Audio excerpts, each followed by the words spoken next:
Okay, so welcome everybody. Thank you for being here tonight. We have a special artist talk for you. My name is Jamie Platt, and I am the gallery director for the School of Art and Design. We have an in-person audience here, and we also have all of you here on Zoom. And so I'm just going to tell you a little bit about how tonight is going to go. First of all, I want to just make a few announcements. And once I get through the announcements, then we have artist Gabe Michael Kenney here with us tonight. And for those of you who are in person, you just saw an exceptionally strange and wonderful performance happen in our Carroll Gallery. And if you didn't get to see it, on those of you who are on Zoom, I'm sorry, it was amazing. But I just feel sure that once you have had a chance to listen to Gabe talk, you'll get a little bit of a sense of what was going on here tonight. So I'm going to start off with our announcements. First of all, if you're on Zoom tonight, what I'd like you to do is stay muted for the entire performance and until we get our performance, the entire talk, until we get to the end of the talk. And even then, unless you need to speak, we will have a question and answer session at the end of this talk. And so for those of you who are in the room and on Zoom, we're going to be alternating between questions from the audience that's in person and questions from those of you who are on Zoom. And then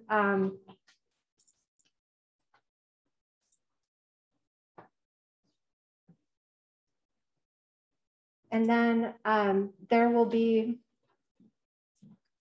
two ways for those of you who are on Zoom to ask questions. One is that you can just put your question in the chat, and two is that you can use your raise hand emoji, and if you do that, then we'll call on you. So that's the Zoom announcement portion. And then the third announcement I have is that we have Indeterminacy and the Measurement Problem open in the Carroll Gallery right now in the Visual Arts Center. It's Gabe's solo exhibition, and it's up through March 17th. And the gallery hours for the Carroll are Monday through Friday, 10 a.m. to 4 p.m. Even if it's spring break, like it is for Marshall next week, we will still be here and you can get in and come and see the gallery. We have another exhibition open in our Burke Art Gallery. It is the 36th annual student juried exhibition. It's amazing. So when you get a chance, go down and take a look at it. We have 33 artworks there, and 8 of those artworks are going to be receiving awards, and nobody knows who it is yet. I know, but I'm not telling. And then 2 weeks from tonight, if you are able to come to the Burke Art Gallery, you can find out. And so we're going to have a reception at 5 p.m. until 6:30. And then the awards will be announced at 5:30. So that's 2 weeks from now, but just keep it on your radar because it's going to come up faster than you know. Okay. Now, that is it for announcements. So I'm going to go ahead and just do a brief introduction of our artist, Gabe Michael Kenney. And then I will hand the reins over to him. So Gabe hails from the Laurel Highlands in southwestern Pennsylvania, and he's currently working out of Columbus, Ohio. Gabe Michael Kenney is a visual artist, space researcher, and spiritual seeker. He pursued his BFA at Western State Colorado University, where he specialized in traditional printmaking, formal aesthetic theory, and the great inner/outdoors. Years later, Kenney returned to school seeking an MFA at Pennsylvania State University. Here, he focused more on conceptual and contemporary art theory and practice, while still obtaining a strong emphasis in printmaking. When Gabe is not building time machines and portals into trans-dimensional inner/outer space, he is an employee at Cover My Meds, a booming healthcare technology company in Columbus, Ohio. Kenney also recently accepted the role as new president for the local nonprofit and creative event space and art gallery, Wild Goose Creative, also located within the thriving arts district of Franklinton. Okay, and with that, I'm going to hand it over to Gabe. I'm going to share my screen. We just got to make sure it's not going to auto. Okay. And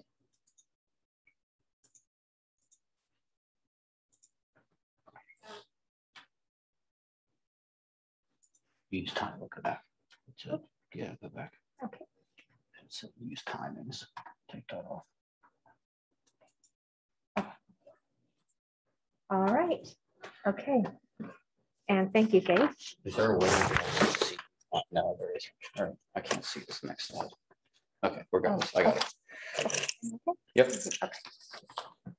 Hey, folks. My name is Gabe. Can I take this off? Oh, yeah. Yeah. You got that. Okay. I don't believe the Zoom folks can see me, but I want to say a special thank you to all you for taking the time and effort to get on your devices and tap in through the hyperspace of the interweb. Welcome. You're looking at a slideshow here that pretty much states my name. And I think that's the best way to really designate who the hell we are in this world is our name. But for many of you who just saw the performance, you know, it's a little bit bizarre. Definitely sparked a little bit of curiosity. I think many of the people in the Zoom calls have seen my performance in the past, but it's important to know that curiosity really is the catalyst that propels my work. I think all artwork really, you know, we could talk about who, we could talk about what, why, or who, what, where, when, but as soon as we get to why, we're gonna have a really, really hard time truthfully identifying the why. At least I am. I know that if I was able to answer that solemnly and wholly, then I probably wouldn't make art anymore because I would have already done it.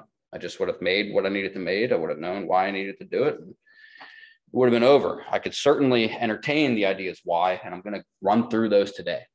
Why I think I know what it is I'm doing. So I'm going to fly fast. I got a lot of slides to show and a lot of work to show as my journey as a visual artist, but it's important to note this website here is GabeMichaelKenney.com. That is where you can take a deeper dive into each of the projects I'm going to sprint through this evening. So bear with me. I might not take more than 5 breaths. So with that being said, as Jamie mentioned, I started off in traditional printmaking. Now, traditional printmaking has to do with repetitive form and repetition of an image, right? So I really specialized in a lot of the very traditional ways to replicate marks, you know, using very high-powered chemical reactions, all the way to carving wood and rolling ink on them. But however, it was very important to me that technology was always a proponent to the way in which humans have evolved to space our language out and become extensions of our bodies and minds in order to communicate with one another. And I believe you could all understand how and why the technology we use today continues to do so in a rapid pace. This project in particular specifies on more of the conceptual subject matter that I was focused on at the time while dealing with 2 dimensions. And in those conceptual avenues, it had a lot to do with my body and what I considered my mind. And more specifically, the differentiation between the two and whether or not my body was a product of my mind or whether or not my mind was a product of my body. Here we see the importance of duality. I was very, very focused on how I have 2 different hemispheres of my mind that behave differently. I was reading a lot about how and why we've came to discover the things we know medically about our internal biology and about consciousness itself. As a seeker, it felt necessary. Although I know who I am by name, who am I by nature? It was important to me to discover what it is about my body I don't know about, and especially what it is about my mind. So I quickly jumped away from printmaking because what's going on there? I jumped away from printmaking, but not too far away.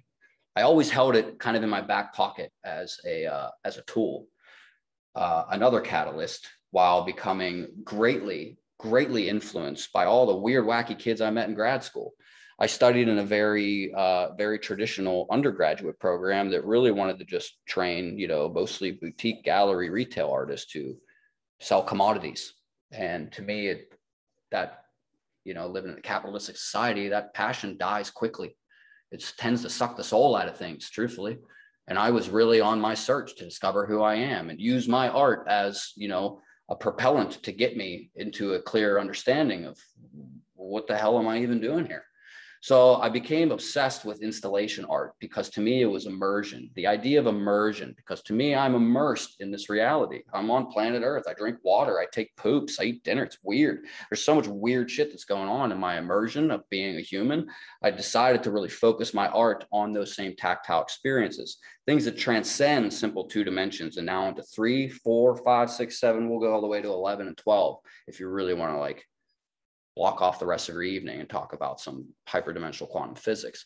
We'll get there later. But here it was kind of like walking into the pool of those discoveries. And I decided to create this lab. Not only did I create this lab, this laboratory, but I started to create characters. And the characters would enter these scenes as if they were sets, set designs in theater. And these characters all represented very exaggerated facets of my own ego. And some of those characters really don't even exist in the gallery space to this day. As a multidimensional person, I tend to put myself in a situation like a chameleon and adapt to my environment the best I can. So here we have the scientific, you know, the scientist, the character that stands before you today. And that character really is almost the foundation of all the other characters because he's the one attempting to form a hypothesis about what the hell this is all even about.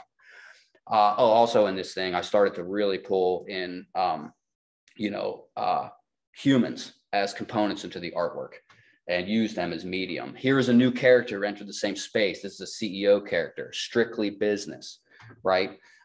Quickly, I learned that, you know, I graduated school and I realized that you need a lot of capital to produce anything in this world. And if you don't have capital, you better learn how to find things for free. So one of the best places to find things for free, unfortunately, a component of our, capitalistic society is our waste. And right here, I got accepted to a residency shortly out of leaving grad school called Rare Philly, Recycled Artists in Residence. They invite you to their waste stream facility where behind my time machine here, you'll see a large pile of trash. And that large pile of trash cycles like the river does, literally like a pile of sticks in the river. 300 tons of waste moves in that mountain every day. It comes there and it leaves there every day. When hurricanes happen, that triples in scale, sometimes quadruples, sometimes, given the hurricane, 10 times in scale. And I decided that, you know what, this is a great opportunity for me to really teach myself how to become a little bit more resourceful with the waste in which we produce. So all the work you see here today was made out of trash found in that waste stream. This, I decided to focus on time machines because regret seemed to be something I've struggled with my whole life. And who uses a time machine more than those who regret an event that happened? So the time machine, here's a character who emerges and he's looking through a wormhole right now, designating what and where to change in the time space continuum. And then he's really adjusting all sorts of components, as you saw tonight in the artist performance. But the components within this were all inspired by film. Where do I get the inspiration besides what I consume visually and conceptually from other artists, right? So there's a hot tub water heater in there from Hot Tub Time Machine. I have a flux capacitor from Bill and Ted's Excellent Adventure. I'm spacing right now on some of I've got the booth from Bill and Ted's Excellent Adventure. I got a lithium power source, free energy device to open up wormholes to space and time, inspired by Nikola Tesla and the work he did in the early 1900s. But I started to be like, how do I narrate this to make it real? And to me, it was through illusion, a magic trick. And the magic trick here is light painting. And here we see somewhat of an illustration of what it would be like if the power source on the right was actually affecting the booth with the character within it attempting to travel through space. Not only that, is what happens when the whole machine's on and the wormhole, reactor to the very far left that shows, the cycle of time and spaces upon the web of the multiverse and where I can go and how it actually works. Not only that, I'm using the moon and its position in the sky to act as an illustration of what the body would appear like if it would turn into a ball of light and zoom out into space and time beyond our specific timeline in the here and now. And there you see it. So it was really, really wonderful. I also began to like carry this idea of like science onward. And here I was accepted to a show where I quarantined a space. I quarantined a space in the corner and I cleaned it habitually, wearing a Tyvek suit. And in that Tyvek suit, this is taking place in a massive gallery group show. People didn't even think it was art. They literally thought there's a worker back there cleaning. And to me, it got into the idea of happenings and what it's like to bring something irregular into a regular place and to really break the context of expectation that people are really willing and able to consume when they enter a gallery space. I was always under the assumption that a lot of people's expectations tend to hinder art in and of itself. And a lot of what I'm about to talk about is an attempt to shatter those expectations. So here I am habitually cleaning a space and really exploring that avenue. I got accepted into a residency in Finland where I wanted to carry the idea of like hyperdimensional space and what it would appear like if we were to travel through different isotropic vector matrices, you could call them. And here I built a laboratory and I studied just that, the isotropic vector matrix, which is actually a ratio found in, it's kind of in the golden ratio, but it's also, it's in the hexagon. It's in all geometry, the Platonic solids, et cetera, the Hermetic principles of the Kyballon, a lot of really deep research into really the spiritual aspect of a lot of these geometries. And here you could see, the holy trinity of these light balls, and I'm juggling different realities, trying to hone in on which one is the best. But that's actually the ironic joke, is that I need three, that there isn't one best, that it's actually always a continuation of these like three separate realities. These three separate realities exist in our brains. It's the past, it's the present, and it's the future. We live mentally in our imaginations, in our memory, and in the ever-present consumption of whatever the hell is happening right now. And there you see it witnessed in this image. In this image, I took that, those ideas, and I wanted to build now a dematerialization booth, because in time travel, sometimes physicality became different or difficult. And here I built a dematerialization booth where a character can sit in, turn it on, get juiced up, and hopefully amplify himself to, again, become wavelengths of light and shoot into other places in space and time. This time, though, I wanted to stay within the timeline I was currently in and just teleport from here to there instantaneously. So here's an illustration of that, again, with light painting. There's the character forming into a ball of light. Here he is becoming a ghost himself when this three-dimensional form is now moving solely into light. And I missed the last one, but he does teleport. He does teleport into a new location. I'm really upset that's not there. But if you, again, go to GabeMichaelKenney.com and you can see the end of that story in the dematerialization booth. From Finland, I then found myself at the Grand Teton Art Lab, which is another residency in Jackson, Wyoming. Now, again, environment and its power and capabilities to affect us is monumental out here. We are literally on the base of a super volcano on Yellowstone, and the energy there is palpable. You could feel it in your soul. It tells you. Mother Nature says, you don't want to be here right now. It's dangerous. You can literally feel it in your heart. But I thought, what do I need to do? Because I kind of feel that way everywhere. I kind of feel like being a human's dangerous. I kind of feel like everything I'm doing is wrong. And I kind of feel like I don't belong here. So I decided, I got really big into kind of like life beyond planet Earth. And I was like, how can I communicate with any intelligent life form, any consciousness beyond this 3D plane here on my planet? So I said, you know what? I want to like search for that. So the pressure within me to find that search, kind of illustrating this geyser here, I took my little character out on a field scouting guide, and I went through destructive territories to really embody the energy that was found during these forests of, that's where a forest fire took place weeks prior to me happening, where flames eradicate the area, cause massive amounts of species into migration, and it's desolate, barren, and dark and ghostly. And I thought, I need to really capture this energy and use this energy to call for help. And I wanted to call for help really anywhere outside the 3D plane here on Earth, because something just told me that whatever's going on here, something ain't right. And I found myself at the base of the Tetons, where I heard rumors that the Ascended Masters descend here once a year to find a quartz crystal cave within this Teton mountain range and discuss the future of humanity in unison with psychic capabilities of consciousness outside of our planet. So I said, I want to jump on board with that. So using Close Encounters of the Fifth Kind, I built myself a crystal radio. I built my crystal radio. I stood at the base of the mountain and I made some telephone calls using my character and my device to, again, call for help. I don't know if it's working. You guys tell me. Moving on, I had to build another crystal radio because it seemed to be working. I started to become obsessed with synchronicities due to the experiences I had with Mother Nature in my Teton mountain range. The spirit of the owl came to me. The spirit of the owl came to me and it told me some things. It told me some things about myself that were affirming, but it also challenged me to go a little bit deeper. So I had to make another call. So here I am at Sign House in Columbus, Ohio, where I built another crystal radio, and this time focusing on the power of the egg. The power of the egg is symbolism embedded in, again, the sacred geometries that I'm going to get to a little bit later in the projects because they really show themselves. But here I was also obsessed with, again, energy and the way energy is really never created or destroyed and only redistributed. And it only really moves. It just changes form. It really is never absent at all. It just surrounds us. So here I, again, was like riding wavelengths of radio using synchronatic voice messaging. Some of you witnessed that today, where I'm just using the happenstance circumstances, whatever just might happen right now, and expect it to be communicating with me. Whatever the reality is, it's always giving messages. It's always giving hints. It's always laying breadcrumbs about what to pay attention to next. The thing about Easter eggs is you hide them, but not too well. You hide them just enough that you could witness the excitement of when people find them.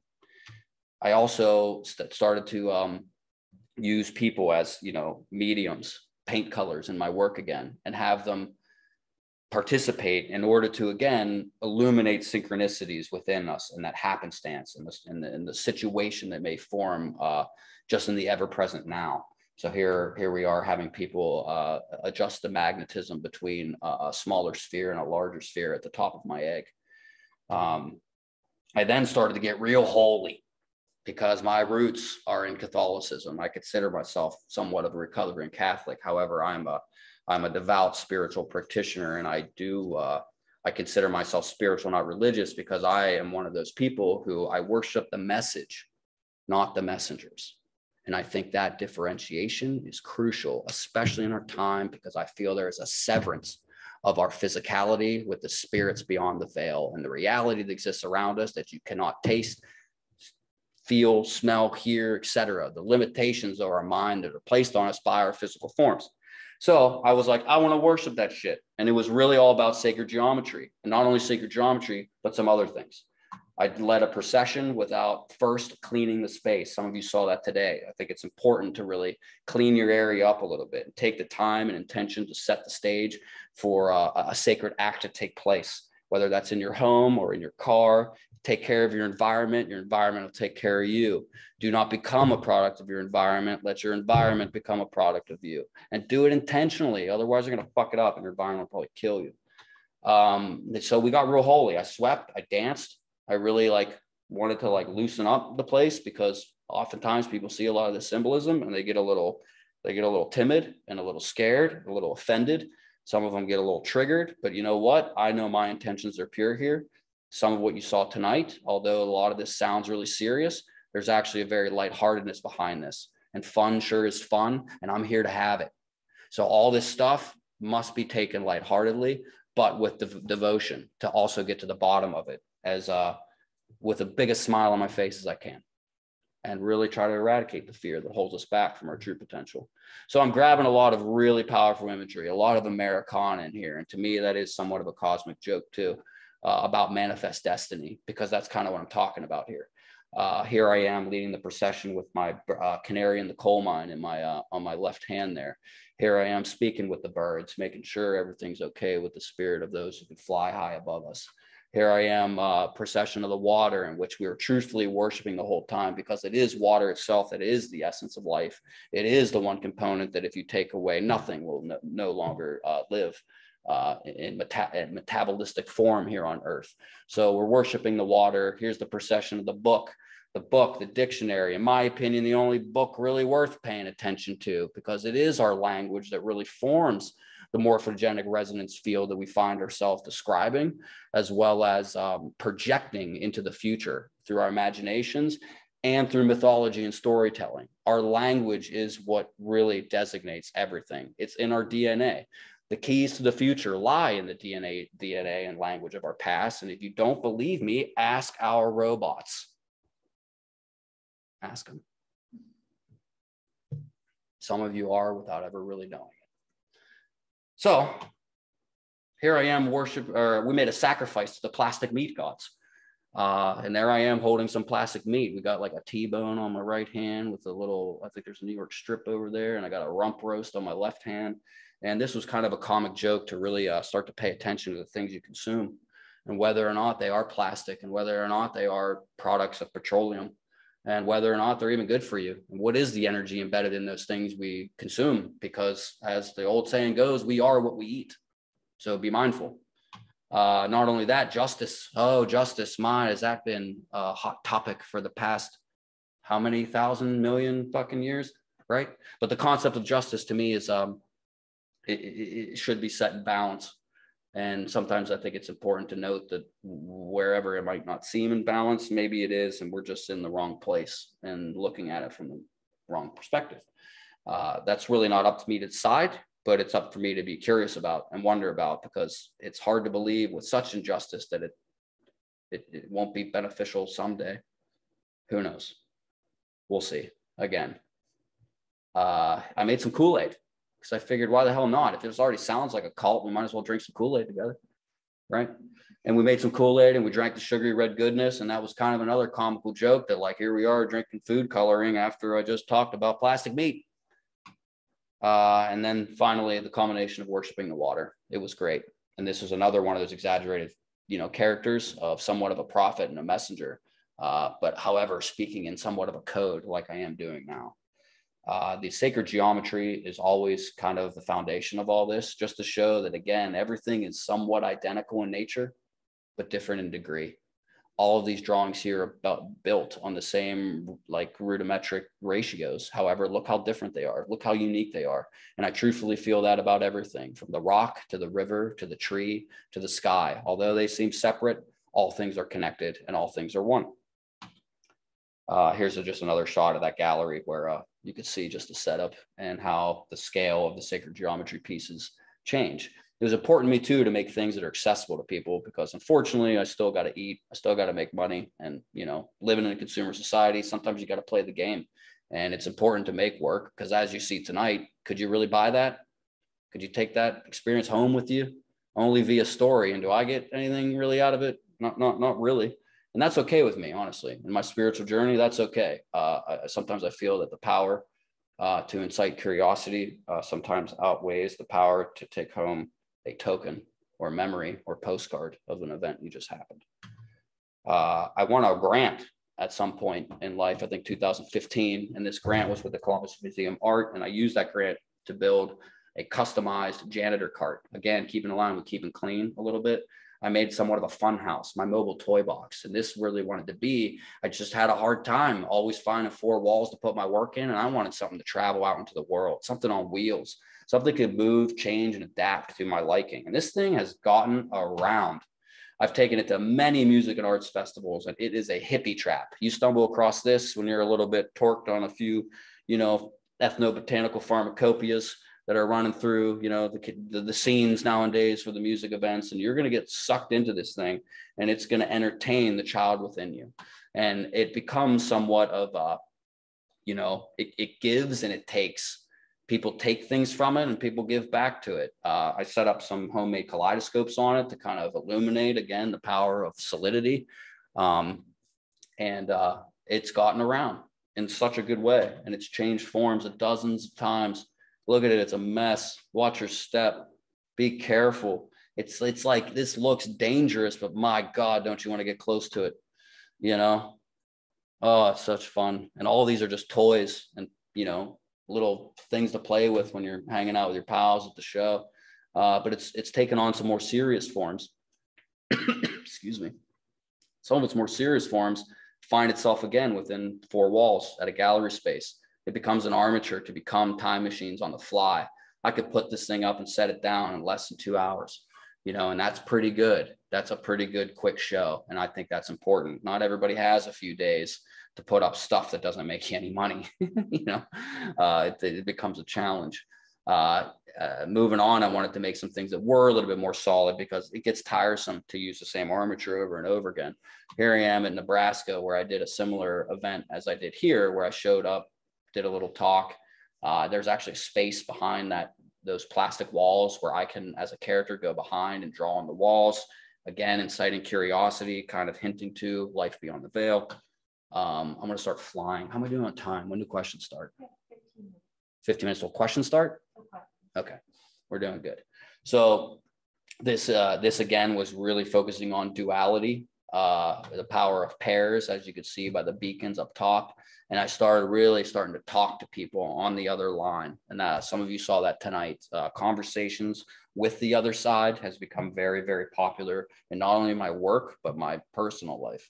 I'm sure you're wondering, at what point do I stop going to galleries and just go to the closest psychiatric ward and try to figure this shit out?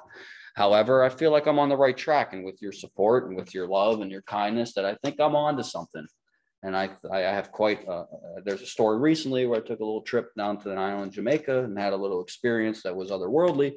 And in that event, I would say I am onto something. And again, I can't thank for all your love and support and patience as I navigate those tricky, mysterious waters. However, at some point after Hastings, I want to grant it work. Again, I work for an amazing company. And in this company, they granted me $4,000 to build a time machine. I mean, we all pitch, the whole company, about 1,500 people pitch. They get 10 winners every year to do whatever they want. Some people get RVs and they turn them into home offices and they travel across the country. Some people are like, I want to redo my motorcycle. Some people are like, my sister's dying and she needs a new heart. Can we get some $4,000? And they're like, yeah. So like anywhere from really heartfelt, humbling, philanthropic endeavors all the way to the wacky kid over here who's having somewhat of an identity crisis and mental breakdown, give him $4,000, see if you can build a time machine. So I did, and I used my team to do it. And we built a new time machine I called the Animation Superstation. And in this new time machine, I again wanted to now pull people in as medium, but use it in less of an audience participation and more of like we're a team now. So I use my own team in a very meta way to become my participants. And here they are activating the Animation Superstation. That's one of those is my boss. And in order to get your boss to strap up and really help you come down to, this is actually this at the time was the future site of a new building we built. We broke into a construction site that we just happened to own. We owned the property, but not the construction site. And we built this thing on it, and it was awesome. Site undisclosed, even though I disclosed it, but that's how it's found on my website. Don't tell your friends. We built this Animation Superstation. There is the cart in the background. The cart is called the station because anywhere it is literally just the station, a place of transit, and here we are activating it. Look how it changes shape everywhere it is. New components, all my little compulsive collections come out and take new forms anywhere they're found. And we're really gearing up for the new mission. And what the new mission was at this time was to capture a parallel universe and have a discussion with another version of thyself. So as this happens, we are getting tuned up, marching around, kind of like what's happening today, where we're marching around. It really feels like, my gosh, something important is about to happen. The anticipation, there's no audience here. However, we did some light painting. And here I am really gearing up to turn on the Animation Superstation and have a conversation with a parallel self. I used, again, smoke and mirrors and a little bit of like, visual narration to kind of tell a story. And here we see some figures emerging from parallel dimensions, kind of ghostly forms. Here we see many of them. And oh my, the multiverse is alive and well now. And which one am I trying to catch? Well, I'm trying to catch the right one. I don't know what the right one really is until it happens. Kind of like what happened tonight. It's really about synchronicity and just the moment. It just comes to you. And when it does happen, it starts to work. And when it starts to work, it's noticeable and you feel it and you go, the time is now, let's do it. So here I am in true form, having a conversation in virtual hyperspace with another version of myself, just to make sure, are you doing all right over there? Really nothing more than that. No secrets being told, just a quick check-in to make sure that, hey, is everything okay over there? Because sometimes that's not the way I feel. And it was also really important to me to really highlight the importance of working together. Something I've learned over the years is that, you know, together we can do so much more than any one of us can do alone. And I think in the art world, that's important because artists are obsessed with what they do as individuals, and it's our egos coming through. And although that is very, very nice to do at times, it's also something I greatly encourage is to branch out and to work together as a team on a collective effort that is creative. It's challenging. And that's what's important about it, is that it's hard. It's hard, and it's going to teach you things about collectivity and the importance of community and the importance of friendship, camaraderie, and really the brevity of your efforts coming together to do something monumental in scale, which I think I achieved. One of my last shows is something that is really the prequel to the show that you saw tonight, and it's called The Observation Effect. And the observation effect was very, very similar to what took place tonight. And this is obsessed with quantum physics. And if any of you know what the observation effect is, it's Schrodinger's cat in the box. Now, for those of you who don't understand what Schrodinger's cat in the box is, Schrodinger's cat in the box, you put a cat in the box, put a radioactive material in with the cat. The cat's it's either alive or dead. You don't know when, but at some point that cat's going to die because it's in there with a radioactive material.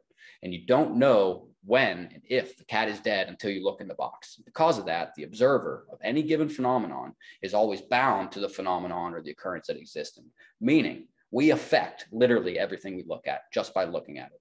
And that's the science behind Schrodinger's cat in the box and the observation effect in quantum physics. So I wanted to manifest that in a show. In that show, you come in, you're welcome. Hey, if you want to participate in the effect, take a number. Similar to what took place tonight with the reservations, you take a number. When I call your number, you report to test zone 3. And if you're not doing that, you could then examine the event, the investigation, and the effect from outside the building looking in what I call the observation. And that's really, really important. Now, here's where you take a number, the deli counter. Maybe that's the Italian in me coming out. Here's where the snack tray was. I didn't want to tell me how many carrots and celery and ranch dip can we eat in our lives going to art shows. I was sick of it. So I wanted to have my own little snack tray, and I served milk, seltzer water, mead, Oreo cookies, and saltine crackers, because I just thought better than ranch dressing, you know? And to me, it just spoke to me and the things I like in my life, but it'll also raise an eyebrow because look at the unusual layout here of using participants to kind of serve the snacks in a way that it became the art in of itself. Because nothing bothers me more than seeing really good art and then bumping into the carrot tray. Here's the signs that were found in each of the components of the event. And it really describes what's going on here: methods, people, environment, machines, more methods, more materials, all seeking a problem or a goal. This really is that problem or goal. Is again always about time travel, always about the trifecta of the past, present, and future, and how we distinguish the choices we make and when we do make those choices, if we even make those choices. I was really, really focused on determinism versus free will, or what they call compatibilism, which is kind of a blend of the two different ideologies, determinism versus the non-existence of free will. And here was, again, a further exploration of that, whether or not I could set my intentions forward and achieve them. So in the investigation of those intentions, there was a little tiny room off to the right called the investigation. My whole life, April 4th, 1985 to the present moment, has been that investigation. And this was just little didactic representations of the studies I've been doing through all the art that I just showed you. The sacred geometry, the machines I've been making, the CE5 talking to aliens from, Arcturus and the Pleiadians, whatever. All this wacky stuff was all found in the investigation room. Now, outside the investigation room, inside, were also these forms. And these are the portals or the prints of the places I feel I'm traveling in my mind. They're all used, again, focused on sacred geometry. You would then wait till your number's called. When your number's called, you go down the hallway here to test zone 3. When you enter test zone 3, the effect, which is now the wormhole, you then are greeted by the scientist again. We haven't seen him in a long time.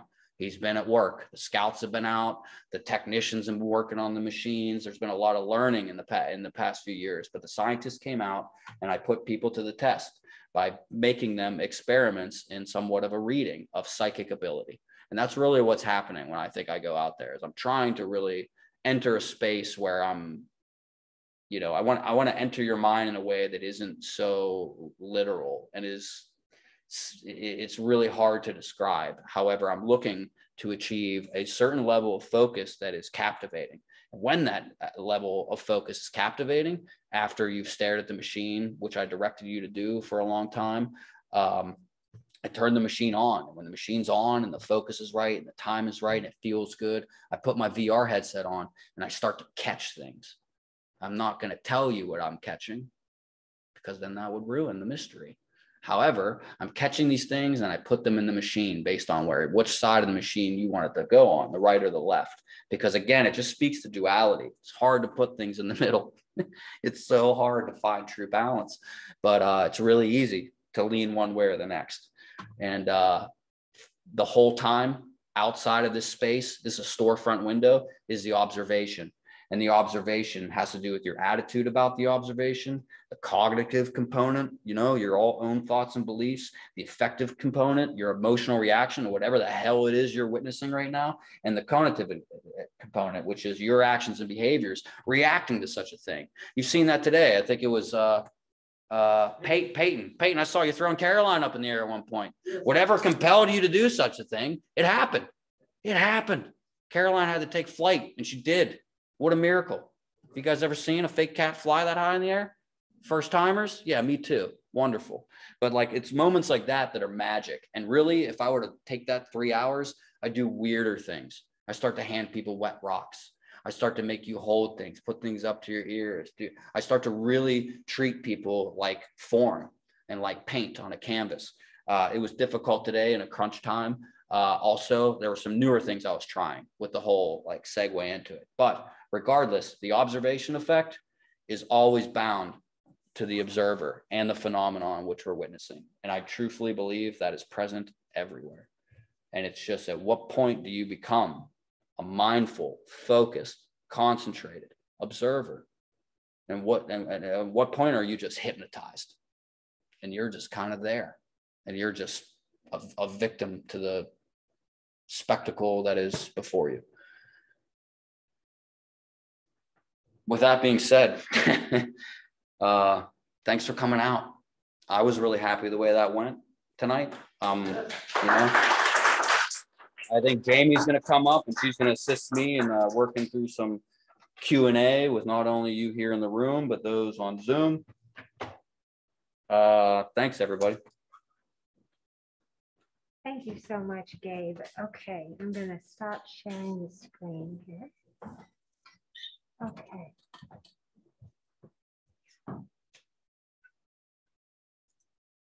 Okay, so thank you so much, everyone, for being here. Now we have about 15 minutes to do Q&A. So Zoom audience, if you have any questions, you can go ahead and type them into the chat or put your raise hand emoji and I'll call on you. So Sandra. All the wonderful documentation of the events comes about? Yeah, that's a great question. To repeat that for the Zoom audience here. She asked, how does all the wonderful documentation come about, right? That's pretty much it. Like, how are you catching it? Because I am a performer within it. It's clearly not me. In the past, I've had a lot of really great support from fellow artists and friends. Even here tonight, I don't think he's in the room, but a great gentleman who's from your photography, you know, department stepped in, and I will be, you know, paying him for his services. In the past, I was lucky enough to do it for free, and my partner, Danielle Harper, during the time, she's another fellow artist who has her roots in art and technology and photography, was always able to bring her camera and catch it. Sometimes I had to do it where I set up a video and just take stills from videos. Sometimes that's easy, but the quality isn't so good. I've always been obsessed with light. I think that literally the light and the editing has a lot to do with it. I think we live in a very edited world, the land of Instagram and filters and, you know, photo filters, et cetera, is very, very popular. So a lot of like the drama that's seen comes from that. It's something I really struggle with though, because what you saw tonight, how do I capture that without limiting to it to becoming just another video, just another movie? I mean, how many movies you see in a day? How many videos are we, you know, scrolling through on our feeds. So a part of me is hesitant to do it because then it becomes a movie, and I want it to be about the moment. So a part of me cherishes the sacredness of it being fleeting and like sand art. And I like the mythologies that now each and every one of you is going to go home tonight and talk to your friends, loved ones, and go, what the hell happened tonight? And to me, that documentation is actually the one I'm more focused on, but I got to get to the next show. And photos and the visual narrative or the verbal narrative has always been the best. But in my opinion, the work I'm doing is all one piece. And I hope to one day turn it into either a long TED talk or a book or something. Yeah. Okay. I think we have to switch to digital and then we'll get back out there, right? Okay. Actually, it looks like we don't have any questions in Zoom yet, but okay. So I don't know who had your hand up first. Frederick? I was just going to ask, I mean, just as a sort of segue from kind of answer the last answer, like, where do you go from here with this work? Is it, you talked about putting a book together or something like that, but is it on a big machine? Is it about, what are your goals and aspirations with regards to this? Really good question. So, in my like day job, like the one that pays the bills, I specialize in like immersive environments. I specialize in a contemporary workspace that is not conventional. It is it really explores the way in which all of us are different and have a different work modality. And the environments that we dwell in tend to really affect the way in which we produce whatever it is we produce. Now, I work in a technology company that really specializes in innovation. So I really focus on what could I do to a space that really propels people to innovate. And that there's that's always kind of like, again, that's my day job. That's the one that pays the bills. However, this is more like what you see here today is so personal to me and a spiritual effort. There's so much I didn't share with you because it's just too much. The symbolism, the fake cat out there, the broom out there, the telephones, the x-rays. Why are all those things there? They speak to me. They speak to my soul. And I'm going to continue to do that, to investigate parts of myself that need to come through my work, that I treat my work as kind of magic. And that's magic spelled with a CK, the art and science of causing change to occur in conformity with will. And to me, this project, the measurement problem and indeterminacy is just an evolution of the observation effect. It's almost the same show, but it's evolved. And I'm going to continue to evolve what's going on down there in a truer form. I'm going to just try to sharpen the edges and travel with it to where it becomes its own mythology. And hopefully, again, like, shit, give me Amazon, or not Amazon, give me Netflix's number. Let's turn it to a doc. Let's go. Like, whatever it is, I want to be able to share it more widely. But I think I'm onto something with what it means to participate in a spectacle and community and like a communal effort in a phenomenon. On that note, Regis D'Angelo from Zoom wants to know, what is the next destination for the janitor's cart? Give me a second. Let me think. I might have to look at my calendar. Memorial Day weekend, Delfest, Cumberland, Maryland. I bring it every year. Actually, that's where it was born. I always tell people this city was built on bluegrass. I'm from, obviously Appalachia. My roots run deep in fiddle music, being part Irish, melodies in my Italian culture with the mandolin. The string runs through my blood. The music's in my blood. My grandfather was a great musician, clarinet and saxophone player, but music is really what built that thing, because it was, you go to these festivals, you see wagons, and I like to carry around a lot more than just my hoodies. I'm carrying around fake cats. I'm carrying around buckets to sit on and to wash myself in because we're hippies. But Delfest, Memorial Day weekend, I bring it every year. And it's what inspired me to make it, was sitting in that grass one day. And that's really, I'll always bring it there as long as they have it. And then I got a few more music festivals after that. And so far, no gallery shows on the agenda for the janitor's cart. All right. Live audience, do you have any questions? Sure. So I had a really great time exploring your space, and I really enjoyed looking at the show. I was wondering, just so maybe I can get a better idea, could you name any inspirations? Well, that's a good one. Yeah, give me a second.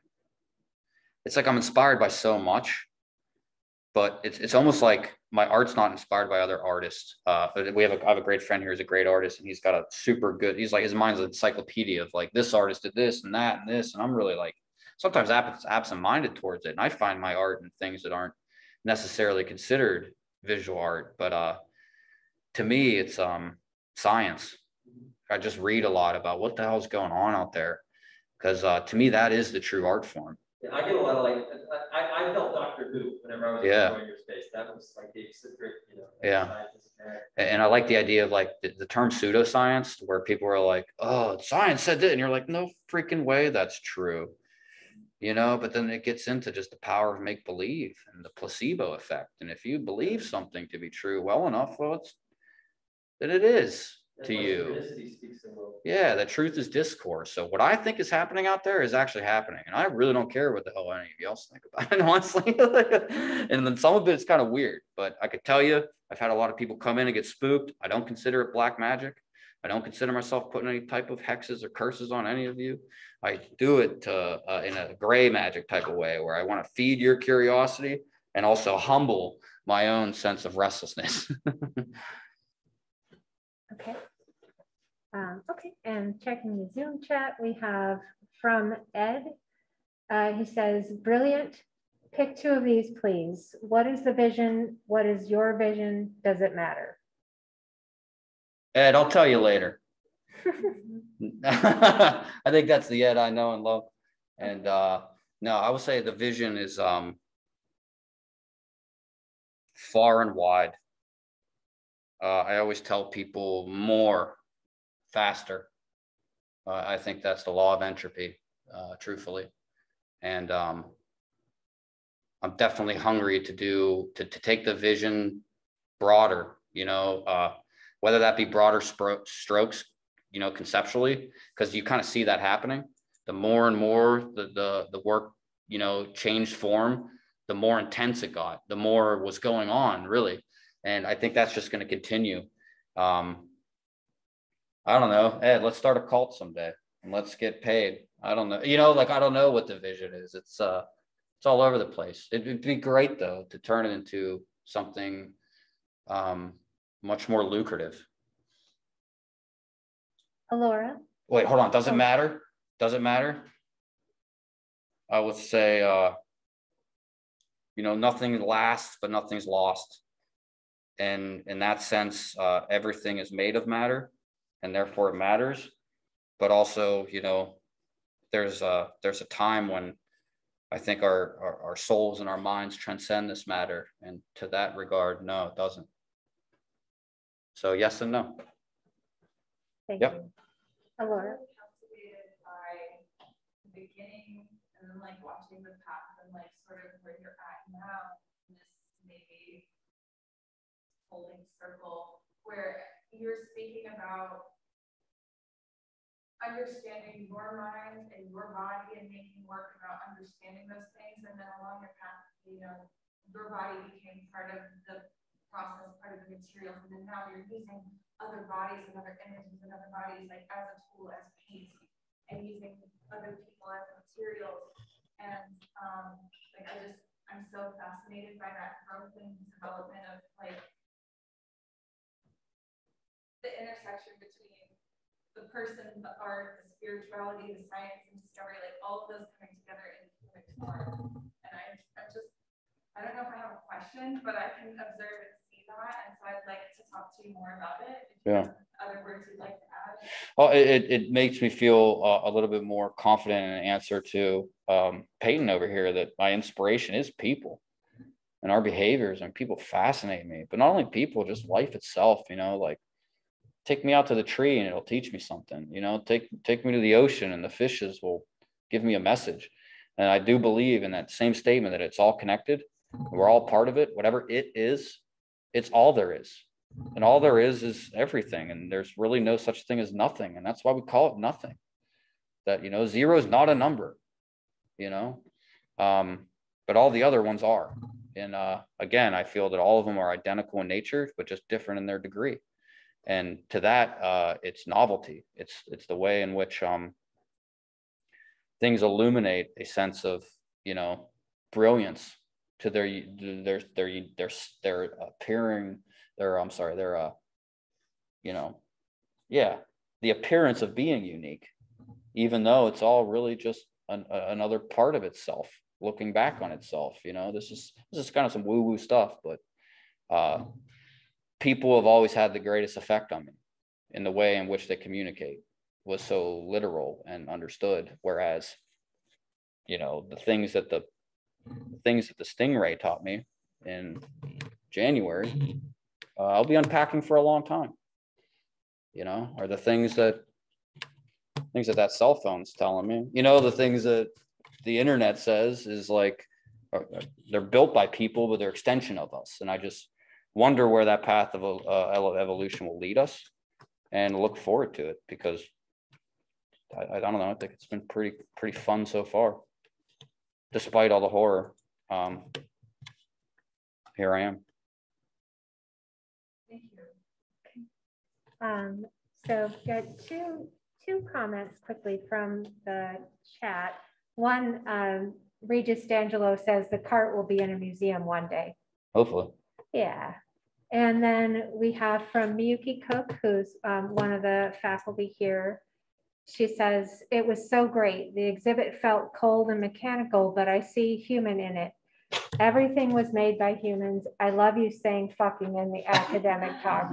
Now I get to say it out loud. I'm sorry. There was a child there today too. I felt really bad. And honestly, that's an error in my point. And to me, I feel there is beauty in error, because it shows our humanness, you know, that we are messy people. We are, or are we far from perfect. But, you know, sometimes it's laziness, and it's just the absence of a good word, and I fill it in with a really shitty word. But I like the phonetics of that word, because it's diverse. It can mean so many different things in the way it's used. And I hope that it invoked an emotion of playfulness in those moments. Generally, people laugh when I use it, and it doesn't come off as a threat. Hannah. Yeah, I was struck by your color palette. You use a lot of blue and some red installations. And I'm curious if any of that is a nod to political parties or politics, or if there's maybe another underlying reason why it's color. So that question will remain. Why? I know that I pick it because there's just some of my favorites, and in the world I think they're compelling. Like red is so red, and it signifies danger, and like, oh, like go look at the way crimson red is used in the world, and it generally means like stop, you know, no, don't, you know. And blue is the last color our cones have evolved to see. And I think it's kind of the apex of our vision. And it's like, what's after blue?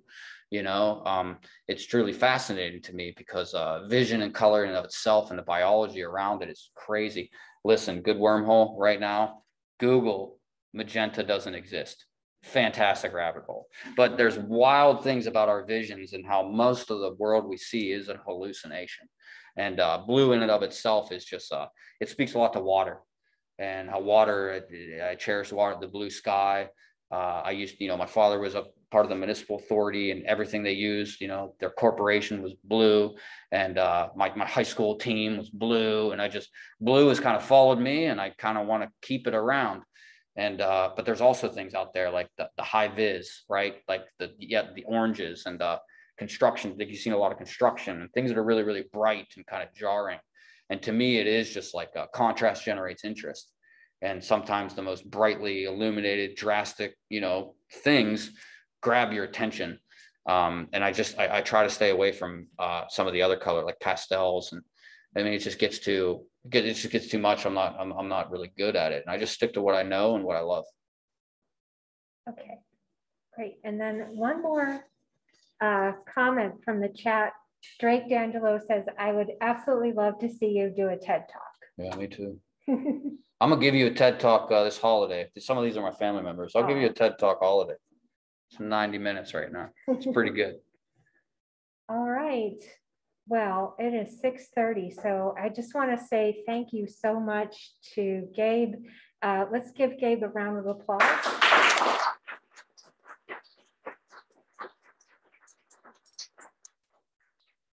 Thank you all. And thank you all for being here tonight. Thank you, everyone on Zoom. Have a good evening.